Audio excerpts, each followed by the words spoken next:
You know that feeling when you start a game thinking you've got it all figured out, and then a few hours later you realize you knew absolutely nothing? Well, TBH Taskbar Hero is exactly that kind of game. At the beginning, it seems simple. You organize tasks, set up your character, advance through runs, nothing out of the ordinary. However, the more you play, the more the game reveals things that simply weren't there in an obvious way. So today, I've selected 10 secrets that truly change the way you play. These aren't just basic tips, they're the things that flip a switch in your head and make the game feel like an entirely different experience. I'm Mary, and the video is about to start. If there is a hidden shortcut in TBH that completely changes the beginning of your journey, this is it. Before making any other decisions, choosing any build, or trying to optimize your team, go to Steam and grab the free Priestess DLC. It might seem like a small detail, but in practice, it redefines the game's pace from the very first minutes. The Priestess simply fits into almost any composition you can imagine. She isn't just a basic healer, she's the type of character that sustains the entire team while still boosting overall damage. This makes fights that would be long or stalled feel much more fluid. She's the type of unit you add to your group and immediately feel the impact. In the early and mid-game, she's practically the core of the most consistent builds.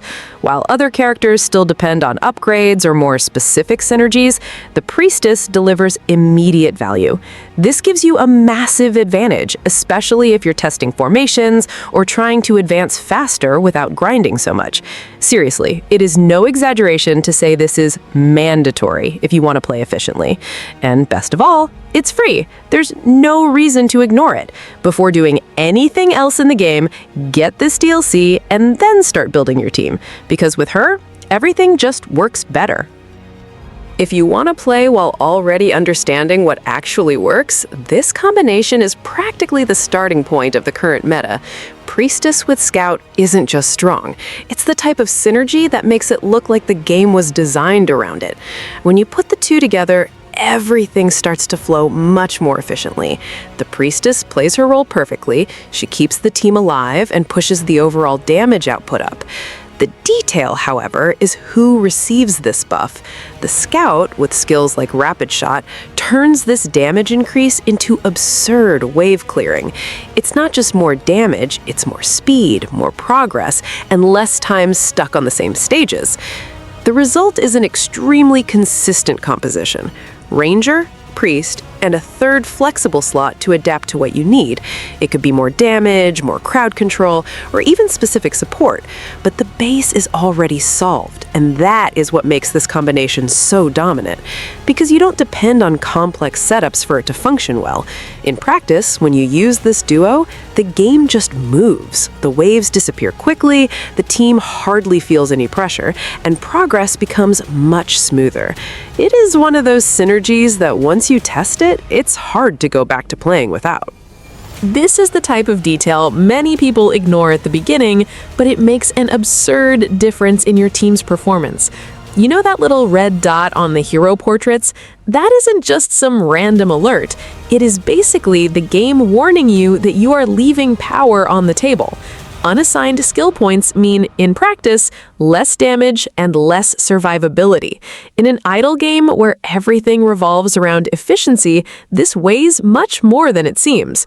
Sometimes you think you're stuck because of a lack of levels or gear, but in reality, you just forgot to invest points that were already available.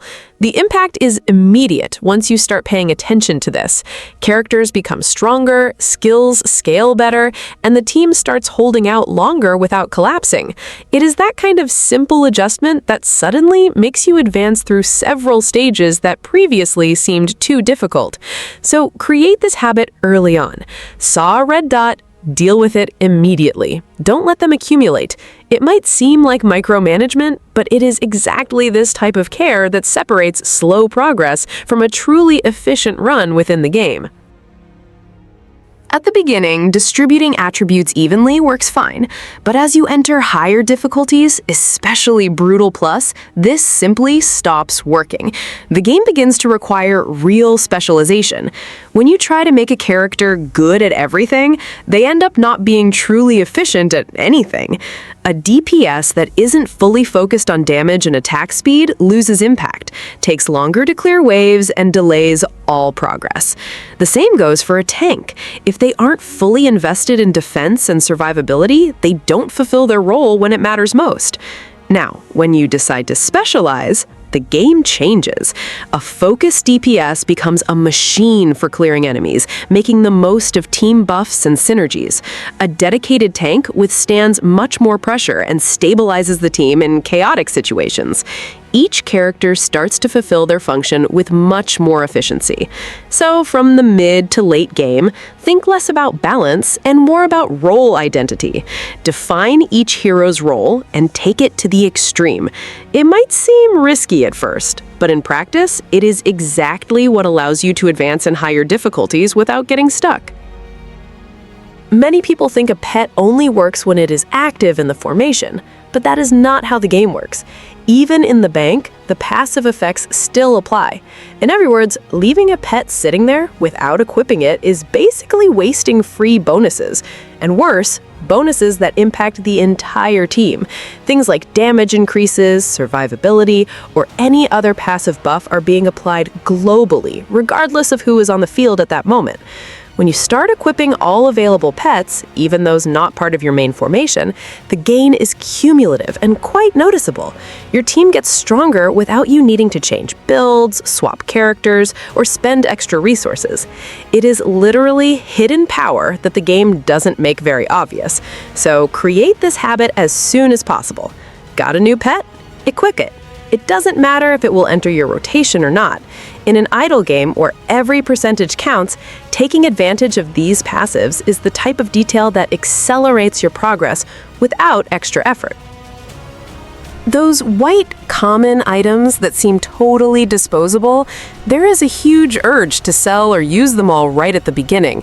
But doing this can set you back quite a bit later on. The game kind of tricks you in the early game because it seems like these items have no value at all. But when you reach the more advanced stages and start working more with synthesis and crafting in the cube, you realize you need an absurd amount of these basic materials. And then, if you've already spent everything, the struggle to farm them again begins. Keeping these items from early on saves you a huge amount of time later on. Instead of being stuck waiting for basic resources, you already have a stock ready to be turned into better equipment. This accelerates late-game progression, especially when you start seeking more specific upgrades. So hold the impulse to clean out your inventory by selling everything that is white. It might look messy at first, but in practice, this is planning. And in an idle game, anticipating like this makes all the difference down the line. This is a mindset adjustment that completely changes your progression. Constantly insisting on a boss you can't defeat might seem like determination, but in practice, it is just a waste of time. The game doesn't reward stubbornness, it rewards efficiency. The blue portal in the bottom right corner is basically your tool to reset the pace. Instead of staying stuck, you return to a stage where your team clears everything quickly and effortlessly. This completely transforms how you evolve because you start controlling progress instead of depending on trial and error. While you farm in these easier areas, you can use alchemy to melt useless items and turn everything into gold. This cycle of fast farming plus resource optimization makes you much better prepared. When you return to the boss, it is no longer a desperate attempt. It is a much more balanced fight. In the end, the game becomes even more satisfying this way. Instead of bashing your head against the wall, you retreat, strengthen your base, and come back stronger. And when the boss finally falls, you feel it was because you played better, not because you insisted until you got lucky. This one breaks an expectation many people bring to TBH. Because it is an idle game, it is easy to assume that leaving the game running offline will give you practically the same result. But that isn't quite the case. There is a very clear difference between passive progress and real progress. One of the biggest myths is thinking you will farm everything offline, including the best drops. But important things like chests simply don't enter that calculation. In other words, if you are relying only on offline, you are missing out on the most valuable part of the loot. In practice, the game is much more generous when it is running while you are at the PC, even if it is in the background. Leaving it open while you do other things helps a lot, but the real jump comes when you dedicate active sessions, focusing on farming, optimization, and progression. So the ideal is to balance it. Use the idle feature as support, not as your main strategy. Keep the game running in the background whenever you can, but set aside moments to play actively. It is in those moments that progress really accelerates, and the loot starts to make a real difference. When you start getting runes, it is natural to think that percentages are always better. However, in the early game, that is almost never true. Since your base numbers are still low, percentage bonuses end up being a bit misleading. Increasing 5% of almost nothing is still almost nothing. On the other hand, runes with fixed values like gold or EXP per kill or boss provide direct and consistent gains from the start, without depending on scaling. That is why, at the beginning, focusing on economy makes much more sense. More gold and more experience means faster progression, earlier upgrades, and access to improvements that really unlock the game. Along with that, investing in hero slots also accelerates everything because it increases your capacity to build better compositions. Percentage runes aren't bad, they just have the right moment to shine. When your numbers start to scale for real, that's when they become very strong. But until then, going with fixed bonuses is the most efficient path to grow without getting stuck. This is one of those secrets that goes completely against the instinct to always advance. It seems like you should always be trying the most difficult stage possible, but in practice, that often just slows down your progress. Farming stages like 1-1, or any other you can clear in a few seconds, is absurdly more efficient. Because at the end of the day, what matters isn't the difficulty of the stage, but how much gold and EXP you get per hour.